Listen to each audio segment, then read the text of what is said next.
Abramos la palabra de Dios en el capítulo 6 del libro de Efesios, comenzando en el versículo 10. En el día de hoy vamos a estar hablando de, como decía, uno de los temas más controversiales de la iglesia de hoy en día. No lo fue en el pasado, pero sí lo es en los de los últimos 20 o 30 años, quizás el más controversial. Y sin lugar a duda, cuando la historia de la iglesia se escriba en esta época, si el Señor Jesucristo no viene antes, no me cabe la menor duda que se estará hablando de cómo la iglesia de hoy abrazó lo que ha llamado la guerra espiritual de una manera no bíblica, y de eso precisamente quisiéramos hablar hoy, de la guerra espiritual y de cómo no caer en la locura de nuestros días. Cada vez que hablamos de temas controversiales en la iglesia, siempre hay dos polos. En un polo, en un extremo, pudiéramos decir, hay un grupo que ve un demonio detrás de cada cosa y detrás de cada acción y detrás de cada acción pecaminosa que nosotros cometemos. Y por otro lado, hay un grupo entonces en el otro extremo que entiende, no cree que la actividad demoníaca está presente en el día de hoy. Nosotros no estamos ni en un extremo ni en el otro. Y si usted ha comenzado a preguntarse, bueno, ¿y dónde estamos? Vaya al paso, que todavía no hemos llegado, pero le vamos a decir. A lo largo del mensaje usted va a ir descubriendo qué pensamos. A lo largo de este mensaje y el próximo hemos querido dedicar 2 mensajes a este estudio precisamente para entender qué es lo que Dios dice en su palabra. No olvidemos nunca que su palabra dice en Deuteronomio 29:29 que las cosas reveladas nos pertenecen a nosotros y a nuestros hijos, pero que las cosas secretas les pertenecen a Dios. En otras palabras, hay cosas que Dios no ha revelado. Hay cosas que Dios entiende que, o porque no la vamos a entender, o no la vamos a saber manejar de este lado de la gloria, que no nos han sido reveladas. Y lo que vamos a hacer hoy es hablar de las que sí están reveladas, de las cuales podemos hablar con toda autoridad por su palabra, no nuestra opinión. Si en algún momento hay algo que represente un entendimiento a partir de algo revelado, pero que no sea una enseñanza clara, se lo vamos a dejar saber también. Siempre queremos mantener la diferenciación entre lo que es la palabra infalible, incuestionable de Dios, y lo que es el entendimiento humano que pudiera ser nuestro. Pero la sabiduría de Dios y la sabiduría humana no pueden ser comparadas. Y con eso en mente, entonces yo quiero que nos vayamos a ese capítulo 6 de Efesios, versículo 10, para que leamos el texto hasta el 18, pero solamente voy a exponer del 10 al 13, y en la próxima ocasión terminaremos de exponer este texto. Así comienza la palabra de Dios. Por lo demás, fortaleceos en el Señor y en el poder de su fuerza. Revestíos con toda la armadura de Dios para que podáis estar firmes contra las insidias del diablo. Porque nuestra lucha no es contra sangre y carne, sino contra principados, contra potestades, contra los poderes de este mundo de tinieblas, contra las huestes espirituales de maldad en las regiones celestes. Por tanto, tomad toda la armadura de Dios para que podáis resistir en el día malo, y habiéndolo hecho todo, estar firmes. Estad pues firmes, ceñida vuestra cintura con la verdad, revestido con la coraza de la justicia y calzados los pies con el apresto del evangelio de la paz. En todo, tomando el escudo de la fe con el que podréis apagar todos los dardos encendidos del maligno. Tomad también el yelmo de la salvación y la espada del Espíritu, que es la palabra de Dios. Con toda oración y súplica, orad en todo tiempo en el Espíritu, y así velad con toda perseverancia y súplica por todos los santos. Al inicio de este texto hay una palabra, una expresión que claramente nos deja ver que ciertamente hay una lucha. Hay una lucha de la cual habla el apóstol Pablo en el versículo 12, cuando dice que nuestra lucha no es contra sangre y carne. Es una lucha que no comenzó en el Nuevo Testamento después que Cristo vino.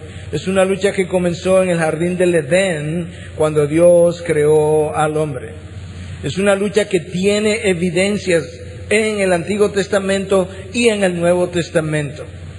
Cuando Dios crea a Adán y Eva, los crea como sus representantes, los crea a su imagen y semejanza. El hombre fue creado para representar a Dios. La palabra imagen en el hebreo implica un ícono. Un ícono representa a algo o a alguien. El hombre iba a ser el ícono de Dios aquí en la tierra, su representante, y tan pronto su enemigo, su archienemigo Satanás, se entera de sus planes, quiso intervenir y dañar precisamente a la persona que iba a representar a Dios en lo sucesivo.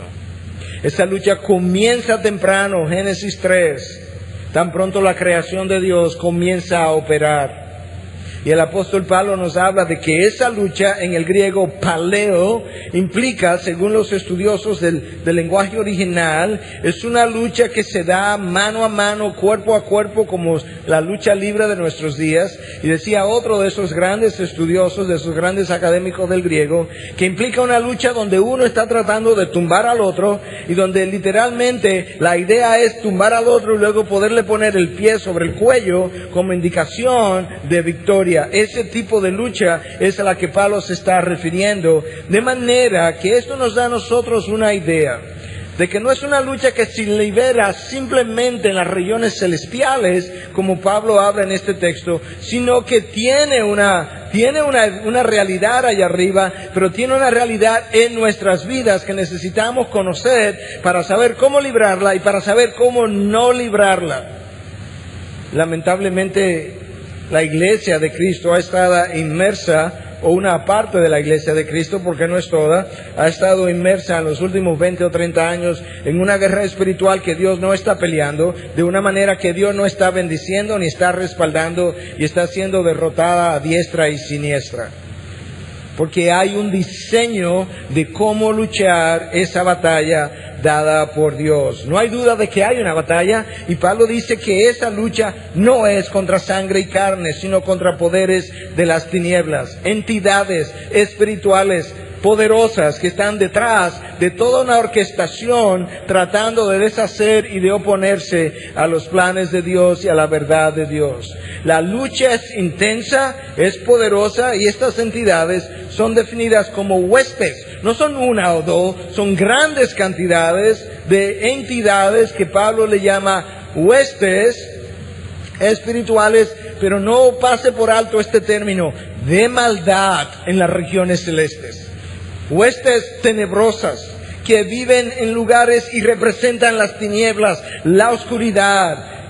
Huestes que no tienen nada en común con la luz ni con la verdad. Son perversas, son malvadas, de mentalidad torcidas, que disfrutan de todo lo que es contrario a la verdad de Dios, que probablemente están detrás de toda esta violencia y droga y pornografía y sexo perverso contrario al diseño de Dios, que han sabido engañar al hombre de diferentes maneras, que saben cómo operar, y sin embargo los hijos de Dios no saben cómo luchar muchas veces, porque se le ha vendido precisamente una idea errada de lo que es la guerra espiritual y de cómo librarla. Nosotros sabemos que múltiples de las religiones de la antigüedad, de las religiones paganas y movimientos paganos de hoy en día, tienen sus ritos en medio de actos sexuales perversos, orgías, borracheras, y en medio de todo eso hay una serie de invocaciones a espíritus de demonios, tanto en el pasado como el día de hoy. Y dónde esas dos cosas se juntan no estamos seguros, pero de que estas huestes están detrás de toda esa perversidad, la palabra no nos deja la menor duda. ¿Quiénes son? ¿Cómo llegaron a ser estas huestes? ¿Y por qué tienen poder? Bueno, eran ángeles creados de acuerdo a la palabra, para vivir en la presencia de Dios, bendecir la causa de Dios y responder a los dictámenes de Dios. Pero en algún momento dado, estas entidades angelicales se rebelaron, se agruparon, se fueron detrás de una cabeza que la palabra reconoce como Satanás, y Dios las castigó. Segunda de Pedro 2:4 nos dice exactamente lo que Dios hizo en el momento. Porque si Dios no perdonó a los ángeles cuando pecaron, sino que los arrojó al infierno y los entregó a fosos de tinieblas reservados para juicio, cuando se rebelaron, cuando quisieron tomar el poder de la gloria de Dios. Dios los arrojó a fosos de tinieblas. Judas 1:6 nos refuerza la idea. Y a los ángeles que no conservaron su señorío original, Dios les dio un señorío, Dios les dio autoridad para que la ejercieran de manera delegada, como le dio autoridad a Adán y Eva y le dijo: subyugad la tierra, dominarla, sed fructíferos. Le dio una autoridad delegada, un señorío delegado. Por eso habla la palabra de que no conservaron su señorío original, sino que abandonaron su morada legítima. El poder que disponían era legítimo, Dios se lo había dado y de forma delegada debieron haberlo ejercido, pero no, ellos querían independencia y autonomía. Y por tanto Dios, dice el texto entonces, continúa Judas 1:6, que los ha guardado en prisiones eternas bajo tinieblas para el juicio del gran día. Esos son las huestes. Esos son los demonios. Algunos libres aún, sueltos. No sabemos por qué Dios encadenó a uno y dejó a otros libres, pero no hay duda de que hay un grupo que está en prisiones. Esa es la razón por la que cuando Cristo se encuentra con este hombre endemoniado y los demonios le dicen: no te acerques a nosotros, sabemos que tú eres el Santo, el Hijo de Dios Altísimo. Lo primero que le piden a Jesús es: no nos mande, no nos envíe al abismo, no nos envíe a las prisiones. Ellos estaban disfrutando de cierta libertad, y eso nos da a nosotros una idea que Cristo también reconocía la actividad demoníaca a su alrededor, y que por otro lado estos también reconocían que podían ser encarcelados desde entonces en vez de esperar hasta un juicio posterior. ¿Cuántos son? No sabemos. Pero Apocalipsis 12:4 nos habla de que potencialmente hasta 1/3 de los ángeles de Dios siguieron a Satanás en su rebelión y fueron echados de la presencia de Dios. Esa actividad no se limita al tiempo de Cristo. Esa guerra espiritual, como ya vimos, comienza en el Génesis y la podemos ver a lo largo del Antiguo Testamento en diferentes maneras, y la podemos ver a lo largo del Nuevo Testamento y ha continuado hasta el día de hoy. En Génesis 3 tú encuentras a Satanás disfrazado de ángel de luz, de alguien que viene a traer nueva revelación, de alguien que viene a Adán y Eva y conversa con ellos y le dice con que Dios realmente ha dicho. Y en esa conversación le vendió una mentira, haciéndole creer que era la verdad. No, lo que ocurre es que el día que comáis de este árbol seréis como Dios. Eso fue exactamente la rebelión de Satanás. Él quería ser como Dios, nos dice Ezequiel y nos dice Isaías en los capítulos 14 y 28 respectivamente. O 28 y 14, Ezequiel 28, Isaías 14. Los engañó. Esa es una de las estrategias de Satanás. El engañarnos, el hacernos creer una cosa que no es, el prometer algo que Él no puede entregar. Nosotros lo vemos también en Primera de Crónicas 21, incitando a David a hacer un censo de Israel. Distrajo la atención de David en un momento de debilidad del rey David.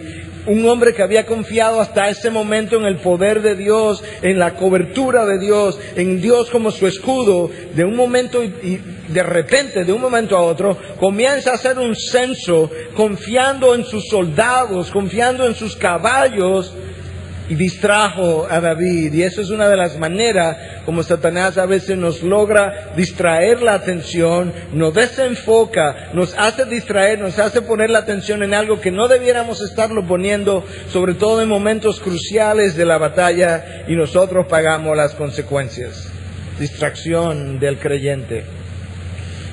En el libro de Job nosotros lo vemos atacando a la familia de Job físicamente, eliminando 10 de sus hijos, atacando el cuerpo, la salud de Job, con la idea todo el tiempo, obviamente, de que Job se desencantara de Dios. El texto comienza diciendo que Satanás tenía un círculo de protección a su alrededor, y como él tiene una conversación con Dios, le dice, claro, ¿cómo es que tú piensas que tu siervo no va a confiar en ti si tú lo tienes protegido?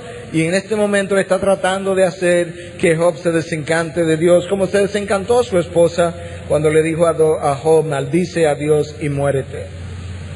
En el libro de Zacarías, capítulo 3, nos encontramos a Satanás acusando a Josué, el sumo sacerdote, de que él no tenía la capacidad, la santidad para representar ese cargo. Y Dios se levanta en su defensa, le dice, este es un tizón sacado del fuego por mí, te reprendo, Satanás. ¿Te das cuenta cuál es su estrategia en ocasiones? Descorazonar los hijos de Dios. Hacerles creer que por nuestra falibilidad, por nuestra debilidad, no estamos capacitados para desempeñar la función a la que Dios nos ha llamado en ocasiones. Eso es Antiguo Testamento, pero en el Nuevo Testamento tú te lo encuentras de una manera sumamente activa. Te encuentras a Satanás con Cristo en un encuentro cara a cara, un encuentro de titanes, el Rey de la Gloria y el Rey de las Tinieblas, enfrentados uno a uno, cuerpo a cuerpo. Esto es una entidad atrevida que tiene el coraje de ir a tentar a Dios mismo para que Él no adore al Padre, sino que lo adore a Él. Él no tiene escrúpulo, no tiene moral, no tiene vergüenza. A Él se le importa lo que pueda hacer y con tal de que Él pueda destruir los planes de Dios. Él conoce para dónde Él va y está tratando de evitarlo. Su estrategia, tentar abiertamente en ocasiones, como lo hizo con Cristo.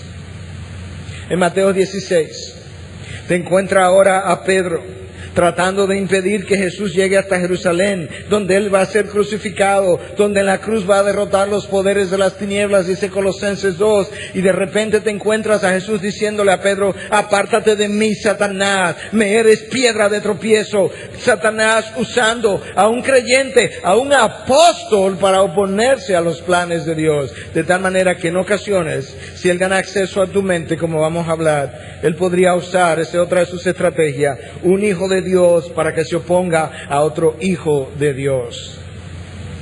Y de esa manera sería más creíble lo que Él trata de hacer. En Lucas 22 lo encuentra pidiéndole permiso a Dios para zarandear a Pedro. Eso es otra de sus estrategias, sacudirte tan fuertemente que tú puedas caer. Es como cuando tú ves un árbol en medio de una tormenta siendo zarandeado para aquí y para allá por los vientos y los frutos cayendo, y así Él quiere zarandear mi vida, mi matrimonio, mi familia, y zarandea mi vida hasta el punto que de repente se caen algunos de mis frutos y comienza mis hijos, mi esposa, mi esposo a sufrir las consecuencias del zarandeo. Y Cristo le dice, Pedro, yo he rogado por ti. Pedro, yo he intercedido a favor tuyo. En Hechos 5 tú lo encuentras, dice el texto, llenando el corazón de Ananías y de Zafira de mentira. Él es llamado el padre de mentira. En el contexto hebreo, la palabra padre implica fuente, generador, origen. Él es la fuente de toda mentira. Él es el creador de aquello que es contrario a Dios.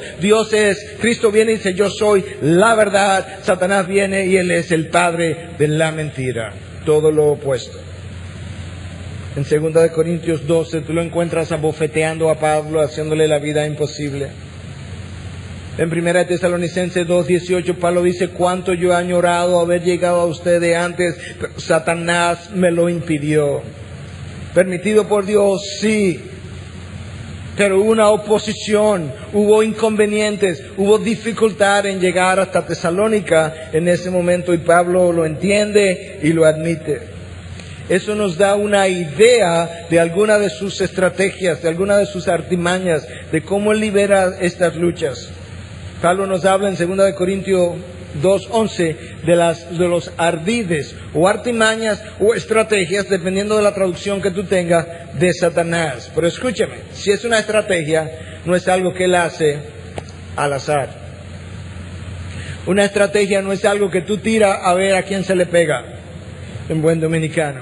Una estrategia es algo que tú diseñas, que tú calculas, que tú mides, que tú probablemente lo haces incluso a la medida de la persona a quien tú estás tratando de hacer caer. Una estrategia es algo que te va a engañar, que te hace creer una cosa, pero cuando en realidad va a ser otra. Y él tiene sus estrategias, ha engañado a la iglesia con esta vorágine de estar reprendiendo y reprendiendo y reprendiendo y concentrándonos en él y no en Dios. Ha venido por la puerta de atrás y ha hecho sus estragos. Es como lo que ocurrió en la guerra de Estados Unidos con Irak, la primera guerra. Los barcos norteamericanos, los barcos de guerra se pararon en la costa, abrieron sus barrigas, mostraron que iban a desembarcar. El enemigo se concentró a lo largo de la playa y el enemigo vino, el ejército norteamericano, por el otro lado y los exterminó. Así son las estrategias. Son calculadas para destruir tu enemigo, engañarlo, hacerle creer una cosa cuando en realidad es otra. Satanás ha hecho eso con la iglesia de Cristo. Lo ha entretenido. Le ha enfocado en demonios, en Satanás, en esta guerra espiritual, y la iglesia ha olvidado su palabra, su cruz, su fuerza, su causa, el señorío de Cristo y el poder de Cristo y la manera como Cristo diseñó esta estrategia para nosotros. El campo de batalla en nuestras vidas es nuestra mente. Déjame hablarte de 2 de Corintios 10, 3 al 5 para que lo comiences a entender. En la mente se libra la batalla más feroz entre nosotros y nuestro archienemigo. Pues aunque andamos en la carne, no luchamos según la carne, porque las armas de nuestra contienda no son carnales, sino poderosas en Dios para la destrucción de fortalezas, destruyendo especulaciones y todo razonamiento altivo que se levanta contra el conocimiento de Dios y poniendo todo pensamiento en cautiverio a la obediencia de Cristo. Escucha lo que Pablo está diciendo ahora. Andamos en la carne, en otras palabras, tenemos una vida terrenal, tenemos un cuerpo terrenal. Pero no luchamos según la carne, pero esta lucha no es mano a mano como lo que tú ves en los estadios, en las arenas de deporte. No, dice nuestras armas somos carnales, pero nuestras armas no son carnales, no son de este mundo. Hay una estrategia que Dios ha diseñado, de la cual tú y yo tenemos que asirnos y hacer uso de esa estrategia, de hacer uso de esas armas, que no son las armas que la iglesia está usando, y esas armas son poderosas en Cristo Jesús. ¿Para qué? Para destrucción de fortalezas. La pregunta es, ¿qué son fortalezas? El próximo versículo te lo dice inmediatamente. Especulaciones, razonamientos altivos que se levantan contra el conocimiento de Dios. En otras palabras, son formas de pensar, sistemas, escuelas de pensamiento que le han ido enseñando al hombre que no hay un Dios creador, que lo que ha habido es una evolución, Dios no existe, formas que se levantan y suprimen la verdad de Dios. Dios dice en su palabra en Romanos 18 que la ira de Dios se manifiesta contra todos aquellos que suprimen la verdad de Dios. Y eso es exactamente lo que estas especulaciones y pensamientos altivos son. Filosofías extrañas, filosofías falsas, erróneas, que son poderosas porque toman la mente del hombre, se apoderan de ella, le hacen creer una cosa, le hacen vivir de una manera, niegan a su Dios creador, y Dios dice, habiendo conocido a Dios, ni me reconocieron como Dios, ni tampoco me dieron gracia. Por tanto, esas fortalezas son poderosas porque nos dominan, nos controlan, no sabemos cómo deshacernos de ellas. Y son fortalezas que varían de persona a persona, de una vida a otra vida. Sistemas de pensamiento, legislaciones, que promueven pornografía, promueven lo que es el sexo contra natura diseñado por Dios, promueven la violencia, pero suprimen la verdad, promueven el aborto, la eutanasia de lo que es la imagen de Dios en el hombre. Dios dice, su ira se revela contra todo aquel que suprime su verdad. En medio de eso, Dios nos ha llamado a luchar una batalla. Y la estrategia en Dios es estar firmes en el Señor. Estar firmes en Dios. La pregunta es, ¿cómo yo puedo estar firme en Él? ¿Cómo yo puedo en medio de este mundo de mentira, de engaño, de violencia, permanecer firmes en Dios? Bueno, si comenzamos a entender cómo se libra esta batalla, vamos a entender cómo podemos estar firmes en Él. Pero recuerda que el campo de batalla, la meta es tu mente. Y no solamente la mente del creyente, es la mente del incrédulo también. Segunda de Corintios 4:4, escúchame, en los cuales el Dios de este mundo, que es una referencia a Satanás, ha cegado, escucha ahora, ¿qué cosa? El entendimiento de los incrédulos. ¿Para qué? Para que no vean el resplandor del Evangelio, de la gloria de Cristo, que es la imagen de Dios. Él ha creado ceguera espiritual, ceguera mental. Su entendimiento está entenebrecido, no le permite ver la verdad de Dios. Él es el causante de eso, por eso es llamado el Dios de este mundo. Y Juan 12:31 le llama el príncipe de este mundo. ¿Por qué? ¿Por qué le llaman el Dios de este mundo y el príncipe de este mundo? Él es el creador de escuelas de pensamientos, de falsas religiones, de falsas filosofías, de falsas doctrinas, de falsos maestros, de sensualidad perversa, de violencia. Su nombre es destructor, calumniador, acusador. Diferentes nombres le son dados a lo largo de la revelación de Dios, y esos tres que yo acabo de hablar son tres de ellos: acusador, destructor, calumniador. Nada bonito el cuadro de Satanás. La lucha es real, las entidades son muchas, su poder es poderoso, sus artimañas son innumerables, pero la palabra nos asegura una y otra vez, mayor es el que está en nosotros que el que está en el mundo. Y el Hijo de Dios necesita descansar confiado en esa realidad. Pastor, yo lo creo, pero ¿qué hago? Aquí está, versículo 10 y 11. No vamos a exponer todo el texto. Vamos a dedicar 2 mensajes diferentes a este tema. Yo no voy a abordar la armadura de que habla Efesios 6, simplemente voy a hacer la introducción conceptual de todo lo que esta batalla es y de cómo se supone que yo debiera comenzar a librar esta lucha. Pero el versículo 10 del texto que yo leí dice, por lo demás, fortaleceos en el Señor y en el poder de su fuerza. Revestidos con toda la armadura de Dios para que podáis estar firmes contra las insidias del diablo. Fortaleceos en el Señor. La palabra ahí en el griego es endunamos, para fortaleceos. La palabra poder es dunamos, de donde nosotros tenemos la palabra dinamita. Cuando la palabra de Dios se refiere al Espíritu de Dios que mora en nosotros, habla precisamente de que ese es el poder que levantó a Cristo de entre los muertos. Dice, ese es el dunamos que levantó a Cristo de entre los muertos. Es la dinamita explosiva dentro de nosotros, que tiene la capacidad para destruir fortalezas que se oponen precisamente a Dios. Y mi llamado es a fortalecerme en el Señor y en el poder de su fuerza. Escucha, no en mi fuerza, no en mi fortaleza, en la fuerza del Señor, en el poder del Señor, que es ilimitado y es soberano. Lo que implica que es un poder que no se gasta, que no se debilita, que no se cansa, porque es ilimitado y es soberano, lo cual implica que Dios lo usa cuando Él quiere, como Él quiere, cuando Él quiere, en la manera que Él quiera, para los propósitos que Él considere y que nadie puede estorbar su operación.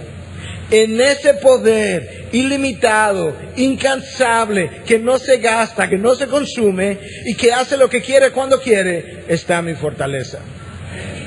No en nosotros, no en mi sabiduría, no en lo que yo pueda entender.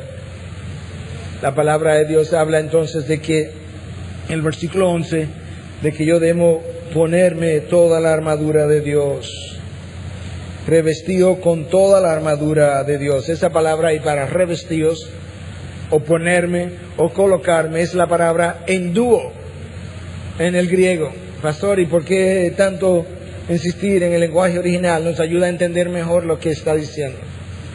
Porque enduo hace referencia a algo que yo hago una vez y para siempre. Esta locura de nuestros días de enseñarle al cristiano, no salga de tu casa sin ponerte la armadura de Dios. La palabra de Dios no habla de que yo tengo una armadura que me quito y me pongo. Yo no me la puse en el primer lugar. La armadura es de Dios, no de Miguel Núñez. Me la entregaron el día que Él me salvó. Yo necesito aprender a usarla. ¿Qué fue lo que me dio, que me entregó, con qué me equipó, en qué consiste para saber cómo se usa? Él me la puso y solamente Él me la puede quitar. Es llamada la armadura de Dios, enduo. Con esa armadura yo tengo un llamado a estar firmes, para que podáis estar firmes. Una vez más, exclusan las múltiples referencias al original, pero textos como estos y controversiales tienen que verse a la luz de lo que el autor plasmó. Y cuando él habla de estar firmes, nos dicen los lingüistas una vez más, que esto tiene que ver con un soldado o un pelotón de soldados al cual se le ha entregado una posición y se le ha pedido que defienda esa posición y mantenga la posición. El día que Dios me salvó, Él me dio una posición, me equipó con una armadura y me pidió entonces que mantuviera mi posición entregada por Él con su armadura. Y en eso yo puedo estar firme entonces en Cristo. Y esa idea de estar firme es bajo ataque, es bajo presión. No estar firme cuando yo no estoy siendo atacado, así cualquiera puede estar firme. Es cuando yo estoy siendo acosado por el enemigo. Esa es la idea. En esas circunstancias, si sabe lo que es la guerra espiritual, si sabe lo que es mi armadura, si sabe cómo librarla, tú podrás defender la posición que yo te entregué con los medios que yo te entregué. Déjame llamar la atención sobre esto una vez más. La armadura es de Dios, Efesios 6:11. La batalla es del Señor, 1 Samuel 17:47. La causa por la cual luchamos es de Dios, Efesios 3:1. Y el ejército que lucha contra las huestes espirituales es llamado el ejército de Dios. Es de Dios esta guerra, de principio a fin. Y nosotros no tenemos que estar amedrentados por el enemigo si sabemos a quién le pertenecemos y cómo luchar lo que Él nos dijo que podíamos luchar y vencer. Dios no nos puso aquí para ser derrotados, sino para vencer en su nombre, en su poder, bajo su autoridad, para su honor y su gloria. Las huestes son numerosas y son poderosas, pero en vista de todo lo que hemos venido diciendo, no tenemos nada de qué amedrentarnos. Dios nos pide que nosotros dependamos de Él. Escucha la próxima instrucción. Por tanto, tomad toda la armadura de Dios para que podáis resistir en el día malo y habiéndolo hecho todo, estar firmes. La armadura que Dios me entregó, oye, ¿para qué es? Para que yo pueda resistir. ¿Cuándo? Cuando las cosas vayan bien, no en el día malo.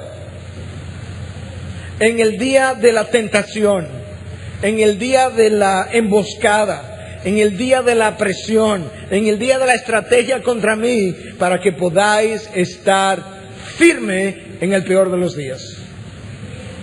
Pero si yo no sé cómo luchar esa batalla y qué es lo que a mí me toque hacer, yo voy a estar disparando tiros donde el enemigo no está.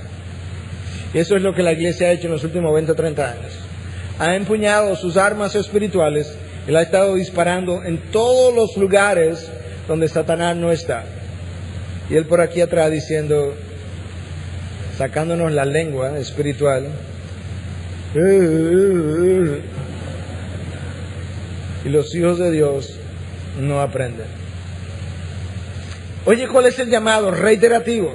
Escúchame si esta repetición no te voy a hacer ahora te cansa, pero te va a dar a entender cuál es tu llamado. Una y otra vez. Primera de Corintios 15:58. Por tanto, mis amados hermanos, estad firmes. Primera de Corintios 16:13. Estar alerta, permanecer firmes en la fe. Portaos varonilmente, sed fuertes. Segunda de Corintios 1:24. Porque en la fe permanecéis firmes.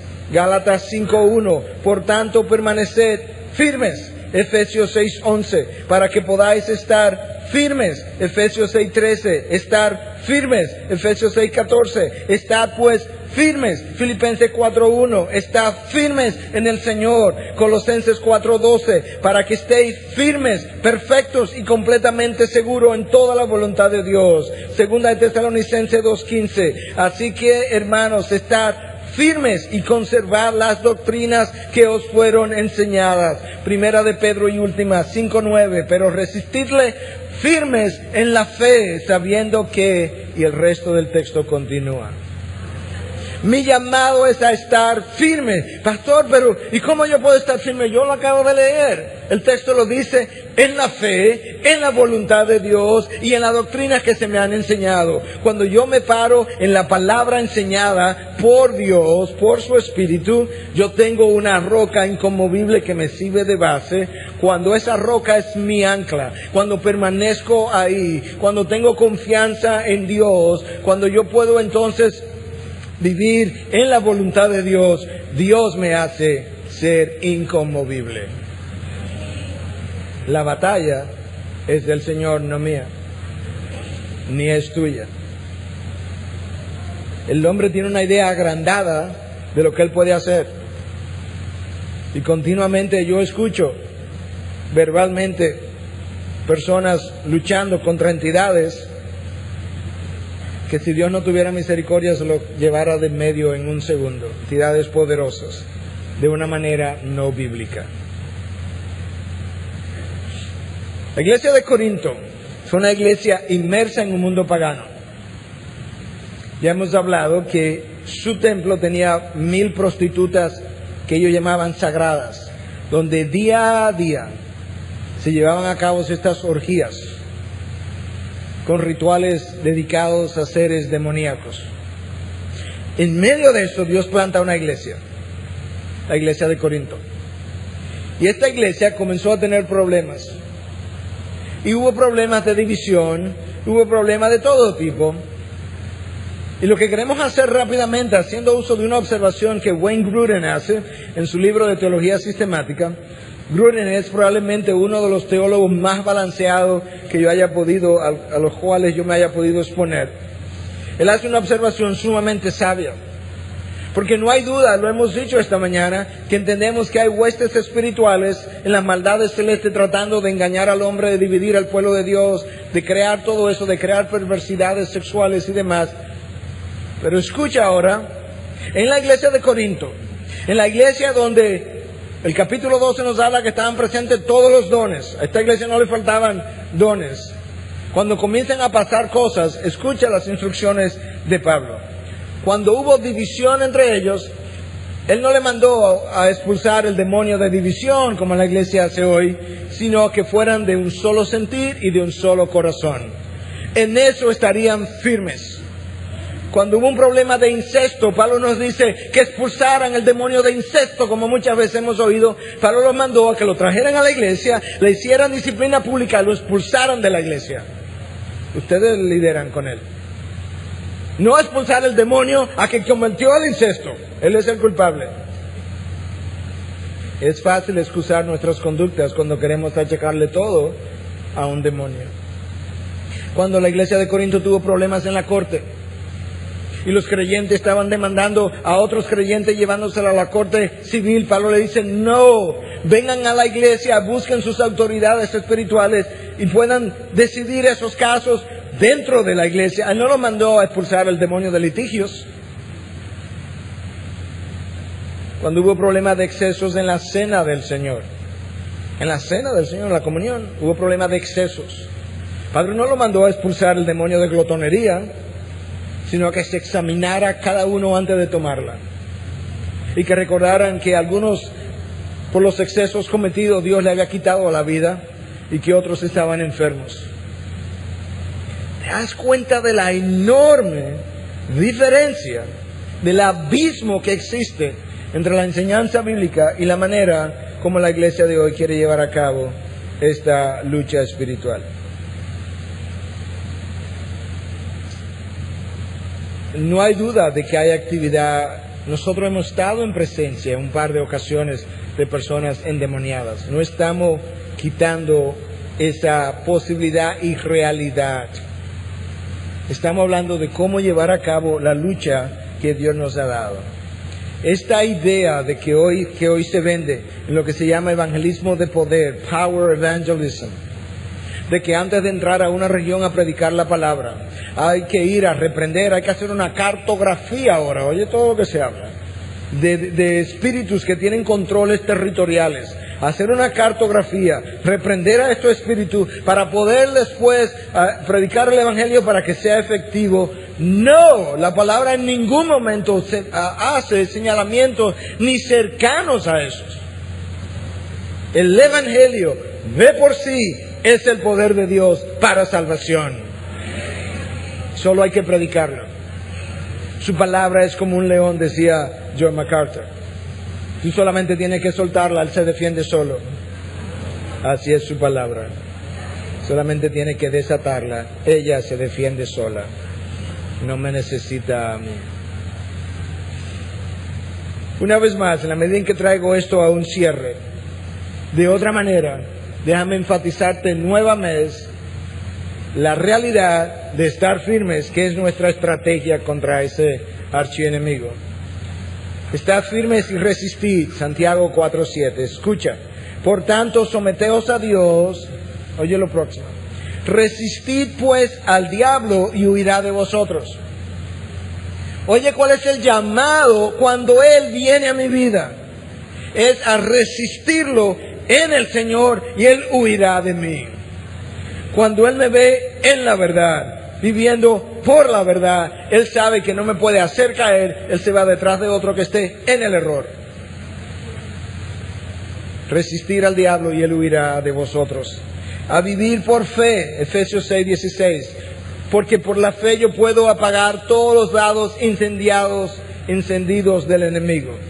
A vivir por la palabra, que la armadura que hoy no hemos abordado le llama la espada del Espíritu y que Hebreos 4:12 define como más cortante que cualquier espada de doble filo. A vivir en su voluntad, Colosenses 4:12, lo cual me hace firme. A predicar el Evangelio, que es el poder de Dios para salvación, Romanos 1:16. A vivir en santidad. Cuando vivo en santidad, eso hace posible que Dios quiera hacer fluir su poder a través de mi vida y algo más. La santidad de mi vida le da poder a mi adoración. Le da poder a mi oración. Santiago 5:16. La oración del justo es poderosa y eficaz. Cuando vivo en santidad, tengo una oración poderosa porque Dios se complace en oírme y Él se complace en hacer fluir su poder a través de mi vida. A estar alerta, 1 de Pedro 5:8, porque Satanás anda buscando a quien devorar. Quizás te ha dado algunas mordidas ya. O a tu esposa, o a tus hijos, a tu matrimonio. a las ovejas de la iglesia. Y oye una cosa más. La palabra de Dios nos llama en esta guerra espiritual a no dar lugar al diablo. Pero escucha, en un texto, como Pablo lo dice claramente con relación a una conducta que muchas veces es muy común a nosotros. Efesios 4, 16, 17. No se ponga el sol sobre vuestro enojo, ni deis lugar al diablo. Lo que Pablo está tratando de ayudarnos a entender es que como nuestra mente es el campo de batalla y Satanás está tratando de ganar acceso a mi mente, una de las maneras como él hace eso es cuando nosotros permanecemos airados y quedamos ahora fuera de control. En nuestra ira nosotros vemos las cosas distorsionadas, confundimos la verdad del error, no sabemos lo que es dulce y lo que es amargo porque nuestras emociones nos están ofuscando. En ese momento mi mente es presa fácil de sus influencias, de sus acciones, de sus empujes, de sus engaños. Y Pablo dice, no permita que se ponga el sol sobre tu enojo, porque tu enojo te quita el control y Satanás gana acceso a tu mente. No deis lugar al diablo. Cuando Satanás ganó el acceso a la mente de Adán y Eva, los confundió, los engañó y los venció. Y cuando Satanás gana acceso a nuestra mente, hace exactamente lo mismo. En el próximo mensaje vamos a hablar de lo que es la armadura de Dios. Pero en el interín, ¿qué hacemos? Esto no es tan difícil, hermanos. Yo creo que si esta guerra espiritual fuera tan complicada como la iglesia de hoy la ha convertido, donde hay textos más gordos que la Biblia que hablan de la guerra espiritual, yo creo que Dios nos hubiera dado instrucciones muy claras en su palabra de la complejidad de todo esto. Esto no es tan difícil, esto no es tan complejo. Tú permaneces firme, tú le resistes y él huye de ti. Bueno, ¿y cómo yo hago eso? Escucha, es bien sencillo. Te lo voy a resumir y con esto cierro. Tú amas la verdad, tú buscas la verdad, tú eliges la verdad, tú vives por la verdad, tú caminas en la verdad, tú obedeces la verdad, tú hablas la verdad, tú trabajas para la verdad, tú eres fiel en la verdad, tú adoras en verdad y tú manejas con precisión la palabra de verdad. Ahí está. Es no complicado. Es su batalla, es su guerra, es sencillo. Déjalo que él pelee su batalla, es suya. Mi llamado a estar firmes, ¿en quién? En él, en su sabiduría. Y de hacer entonces lo que me toca hacer, para que habiendo hecho lo que me toca hacer, yo pueda permanecer bajo su sombrilla de protección. Mira lo sencillo que es, si todavía no me crees. Los discípulos vienen a Cristo, y con esto voy cerrando. Señor, no sabemos cómo orar. Enséñanos a orar. Discípulo, es muy sencillo. Santifica mi nombre. Pide por mi voluntad en la tierra como en el cielo. Pide por tus necesidades de cada día. Tu Padre sabe lo que tú necesitas. Asegúrate de que se perdonan unos a otros para que no le den lugar al diablo. Claro, hay algunas cosas que estoy comentando, ¿verdad? Cuando Cristo dice en el Padre Nuestro, perdona nuestras ofensas como también nosotros perdonamos a nuestros deudores. Escucha ahora, en la petición de cómo orar, a dónde o cómo Cristo reduce la batalla espiritual. Y líbranos del maligno. Amén.